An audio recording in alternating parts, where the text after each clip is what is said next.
Project Wisdom， 讓我哋一齊喺呢個世界度尋找真正嘅智慧。特別多謝娜娜小朋友投稿，等我哋有呢幅咁靚嘅封面。9月17日，頑固得像條牛。我哋一齊先讀聖經。因為我素來知道你是頑梗的，你的頸項是鐵的，你的額頭是銅的。以賽亞書48章4節。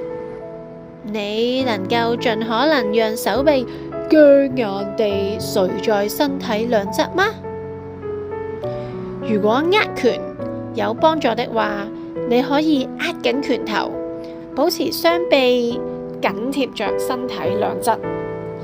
現在，請你的兄弟姊妹、朋友或是父母試着搖動你的手臂，或者把你的手踭彎起來看看，他們會很難做到。現在做相反的動作，放鬆你的手臂，看看別人可以如何輕鬆地把你的手臂往任何方向彎曲和移動。頑固就像把你的肌肉緊繃起來，讓你的身體無法彎曲一樣。只是頑固是在你的心裏面。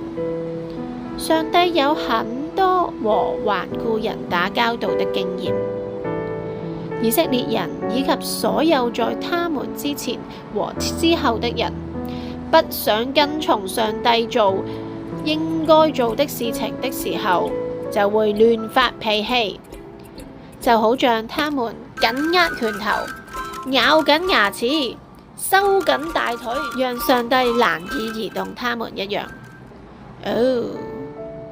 但是上帝還是動得了他們的，不過他會先警告他們，讓他們有機會選擇要不要放鬆下來。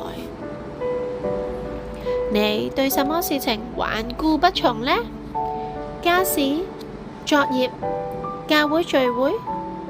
你儘管把你身上的每一塊肌肉都繃緊了，甚至還可以踏腳，然後把你的頑固釋放出來，讓自己放鬆，對上帝的旨意有一顆柔軟、願意順服的心。我哋一齊祈禱啊！親愛嘅天父，有一些事情我就是不想去做，不過當牽涉到重要的事情，例如服侍你和服侍權柄，求你幫助我保持在放鬆和柔軟的狀態，讓你的旨意成就。奉耶穌的名禱告，阿門。